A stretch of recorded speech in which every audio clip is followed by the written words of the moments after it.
I finally made it to the end of season 2, y'all, and you know what that means. Ted and Robin have finally broken up. And just as I was about to pop the champagne and do a jig around my living room, I was hit with the thought, straight from the part of my brain that lives for keeping me horrified, that Ted Mosby is back on the market. And you know what that means? The search for the one continues. And all I could think was, fuck. Now, if this is your first time finding my channel, hello, I'm Noria, and I'm currently doing my first time ever watch of How I Met Your Mother. As I go through the show, I make my predictions as I analyze the characters and the story arcs that the writers are probably going with. But like I said, this is my first time watch, so there's always the possibility that my assumptions are wrong as such. Whenever the show ends up confirming my analysis, it brings me joy. And the fact that I'd predicted that Ted and Robin were absolutely not going to last the minute they got together and met Ted's parents, who were the foreshadowing for how doomed Ted and Robin's relationship is, it makes me exceptionally giddy to be right. If you would like to follow me along on this journey and laugh and chat with others in my comment sections about the assumptions I get right or wrong, please hit the like button and subscribe button, and don't forget to have notifications on. And if you do want to say something spoilery in the comments, remember to give the heads up of spoilers ahead and a bunch of asterisks, so I have to click read more to see the spoilery bit. That way you can chat with everyone else who is watching me stumble through this show, and I will continue to have no knowledge about it. And with that done, I would like to talk about How I Met Your Mother season 2 episode 22, titled Something Blue, or as we all know it to be, the season finale, because I think this episode does cement something that was already established in season 2 episode 3 when Ted and Robin met his parents for brunch, and further confirmed in the moving day episode that Ted Mosby doesn't listen. And that is the biggest tragedy for the women he dates and thinks himself in love with.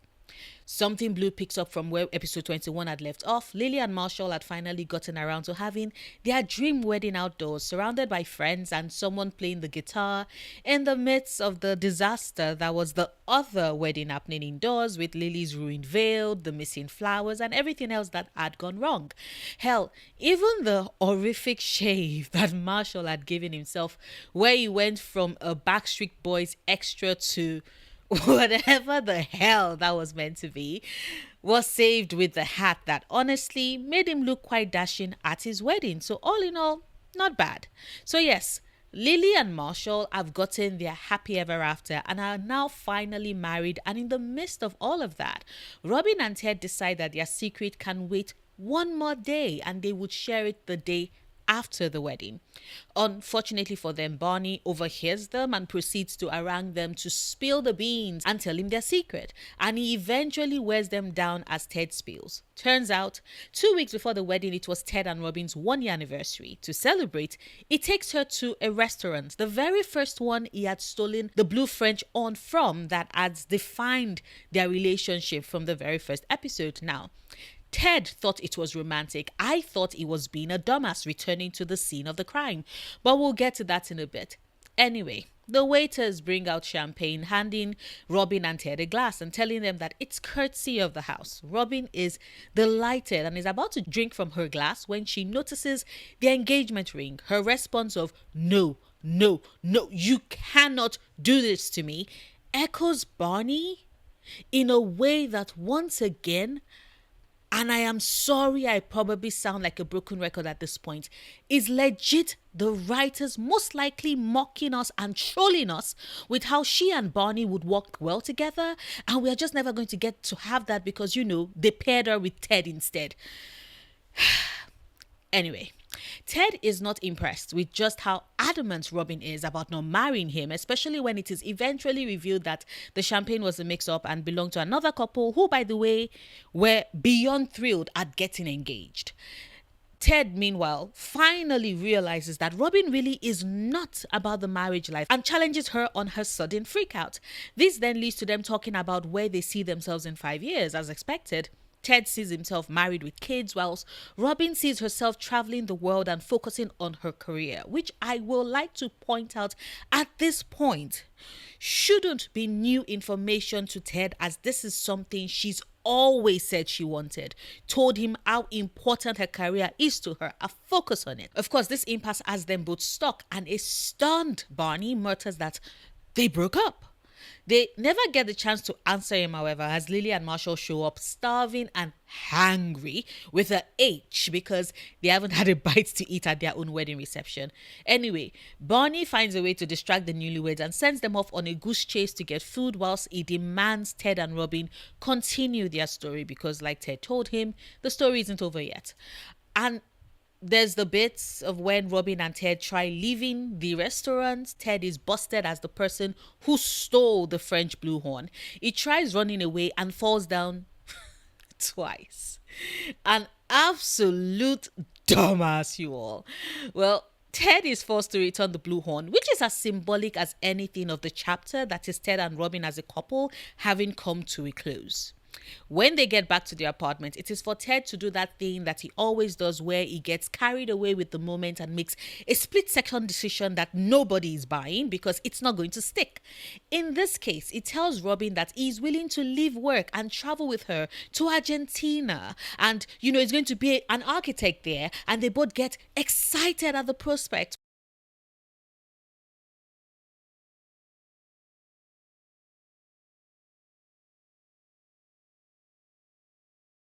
And this is the point where Barney looks absolutely horrified at the realization that whilst Ted had been drinking alcohol all this while, Robin had been stuck drinking water. And Barney immediately puts two and two together as he wonders if Robin is pregnant. But Ted tells him that the story isn't done yet after he and Robin have sex, which, pardon me if I'm wrong, but isn't this a case of Ted putting the cart before the horse? I mean, if they had unprotected sex 2 weeks prior, then there is still the chance that Robin is pregnant, right? I mean, she needs to get her period for us to get proof that we aren't really getting an oopsie baby, right? Because if we get an oopsie baby between Robin and Ted, I will be so pissed. Anyway, back to what I was saying. After Ted and Robin have sex, they begin to laughingly argue about the fact that Ted has to go back to the restaurant to replace the blue one with his spaghetti-stained clothes. Robin, though, is cackling because she gets to change. When Ted insists that, she too has to go in her stained clothes, she laughingly wonders why she has to do so when she has clean clothes in her apartment, which is where they are at the moment, to which Ted responds that, well, he too would have had clean clothes at her apartment if they had actually succeeded in moving in together. And their laughter trails off as it clicks for them that all they do is talk about doing things, but they never actually see them through. Like, for example, their plans to move in together. Ted's like, that means they have an expiration date, right? And Robin looks devastated. Even more so when Ted picks up the blue French horn that he stole for her, and to which Ted tells her that for her, he would have stolen the whole orchestra, which, I am not going to lie, was pretty sweet. Would that have put a jail sentence in Ted's future? Most definitely.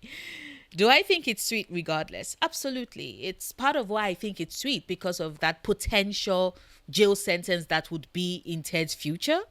Maybe. Anyways, at this point, that Ted, now back in the present, confirms what Barney had initially guessed at the start of the episode. He and Robin broke up. They had wanted to tell Marshall and Lily about it immediately, but seeing their friends stress about their upcoming nuptials had discouraged them from spilling the beans when it happened. Barney tries to comfort Ted, telling him that he really did think that Ted and Robin were made for each other. Of course, when Ted pops in the one search being back on, Barney, like me, groans at the thought, but he is positively delighted that his best friend and wingman is back on the prowl, and tells Ted that is going to be legend. Wait for it. Scene fades to black. Not going to lie, that was an epic way to end the episode and the season. And whilst a part of me will forever be glad that the old bit with Robin is now done, a part of me is Barney, wailing that Ted is going back on his the one search bullshit. And I already feel so sorry for the numerous women that Theodore, Evelyn, Mosby, thanks to everyone who did respond to my ask about his full name in the last How I Met Your Mother video. is about to cause so much trauma and stress because of his search. Especially due to the fact that he has affirmed time and again, particularly in his relationship with Robin, that he does not listen. I mean, every time they rehashed the conversation in this episode and Ted kept responding with being shocked, for example, my mind kept flashing back to the previous episodes where Robin was pretty clear what she wanted. That marriage and kids were not in the cards for her. In season 2, episode 3, titled Brunch, where we are introduced to Ted's parents and showed the disparity in his parents' marriage, which led to them getting a divorce, a situation that surprised Ted, who hadn't been expecting it. Robbie makes it quite clear in that episode that marriage and kids are not on her agenda. She affirms it. Matter of fact, like I mentioned in the video I'd made about the episode about the incompatibility of Ted and Robin, which I will leave linked in the description bar for those who haven't seen it yet, or you can just watch my entire How I Met Your Mother playlist if you're so inclined. I'd called it from the onset that the episode was shot in a clear way to place Ted in the position of his more romantic father, especially with how perfectly aligned their interests, like he and his father's interests are, and how similar they are, as well in their pursuit of their partners, basically badgering them until they said yes. In his father's case, that was how he got his mother, and in Ted's case, that was how he got Robin. And as I highlighted in that video, that already revealed to us that the very obvious cracks in Ted and Robin's relationship. And in the episode, part of why Robin was so upset about Ted's mother's refusal to bring up the possibility of her having Ted's kids is because while she doesn't want to have kids, she still wanted to know that she would have been considered for it. But even before Ted's parents showed up in the start of the episode, Robin does make it clear to Ted that she doesn't want to have children, and her aversion to marriage or long-term commitment is also something that Robin as a character has communicated to Ted several times in that episode, at the start of it, at the end of it. She's even mentioned it to Lily, but mostly to Ted. And so Ted's shock in the season 2 finale, where Robin is absolutely adamant about not marrying him, surprised me because, boy, what did you expect? I kept asking Ted via my TV screen if all the time that Robin had communicated that she didn't want to marry, period, he had his fingers stuck in his ear singing la la la la la la la la la. Because like my guy, she's never hidden it that she had zero interest in marriage. So why the surprise? What the hell? Like my brain kept going about in circles, going through Robin's words, wondering if maybe she hadn't made her thoughts on marriage clear to Ted before. But then I realized that the problem wasn't that Robin wasn't clear about what she wanted. It's that it wasn't aligned with what Ted wanted to hear, what Ted wanted for her, because Ted, unfortunately, was operating under the age-old syndrome of, I can fix her, Your Honor. So whilst he noted her objections, somewhere at the back of his mind, he had convinced himself that his love for her would be enough to convince her to change her mind about her clear desires and the boundaries she had set with regards their relationship and what she wanted out of it. And that is what came back around to bite him in the ass, the dumbass. Because as I watched the season finale and it really hit me that Ted really was hoping that Robin would come around, I began to wonder if truly Robin was the one, like he's been yapping to his friends about. Then doesn't her disinterest in marriage and kids disqualify her automatically from being the one, since his concept of the one heavily hinges on his desire for a happy ever after that involves married life and kids? Two things that Robin has been clear aren't on her agenda. So either Ted's the one belief system and desire is highly selective, whereby his subconscious is willing to ignore certain parts of that dream just to be with this woman he believes is the right pick for him, or he only selectively pays attention to what is important to him and ignores the rest, even if the rest is the bulk of the information he needs to know all with the goal of eventually molding the woman to become the one.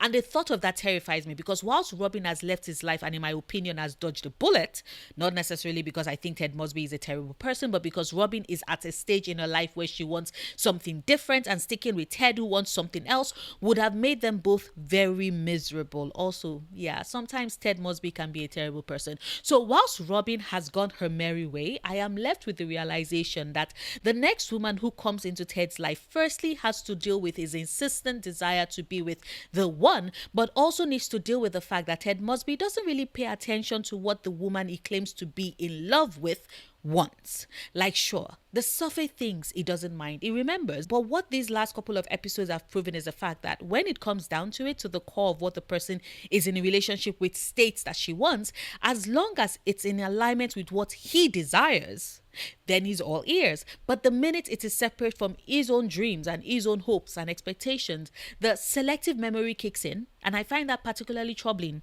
for the women we'll be meeting in the next couple of episodes come season 3.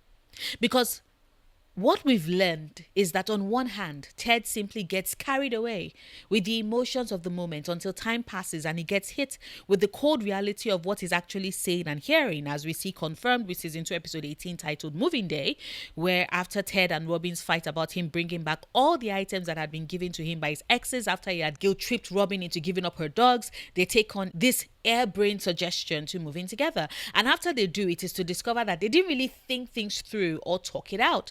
Neither of them knew what to do with Ted's things, and Robin was not willing to budge from how she had curated her space, which would become overhauled once Ted has to settle in. Fortunately for them, both of them, that doesn't happen, and just as quickly as they decided to move in together, they changed their mind. Of course, this was after so much effort had been put into packing up Ted's life at Ian Marshall's apartment that had me wondering why on earth these two dunderheads didn't have that conversation of what would go where in Robin's apartment before Ted boxed up his things. I mean, I'm quite pleased that I'd called it that Robin's apartment was way too small for the two lovebirds to fit both Ted's stuff and Robin's, but it still baffles me that they never actually had a conversation before any of that. They just were all caught up with everything and didn't actually think. Which, side note, now that they've broken up, will Robin go get her dogs back? Will her dogs forgive her?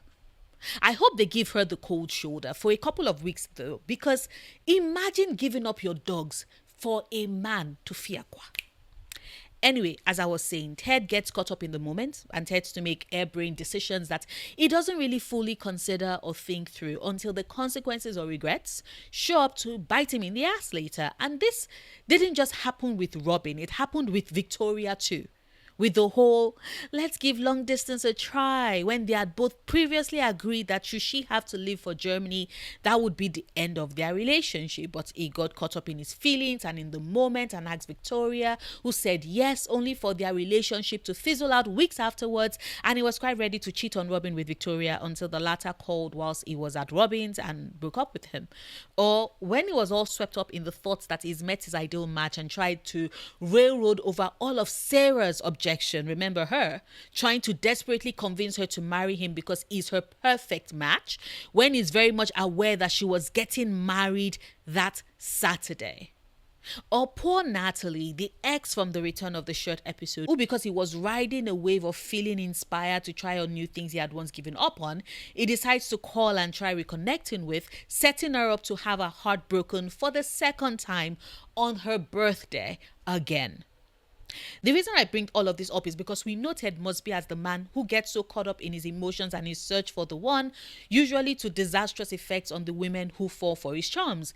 If we then add the fact that whilst he's caught up in all of that, he also has the tendency to not pay attention to what these women say or want or expect or don't expect from him, then what we get is a recipe for disaster that also confirms my hypothesis in the very first video I made of the series, and that is the fact that Ted Mosby is a con artist. But that is, of course, just me and my thoughts. I would, as always, love to hear from you, whether or not you agree with me. Please share your thoughts in the comments. Like this video if you watched this far and haven't done so yet. Share this if you want. Support me on Patreon if you can. If you cannot, however, do consider checking out my other channels. One is my gaming channel and the other was my ASMR content. I have both linked in the description box if they sound like something you might be interested in. Whichever the case may be, however, I will see you tomorrow with a new video. Until then, do remember, obsessing over the things you love, perfectly valid coping mechanism.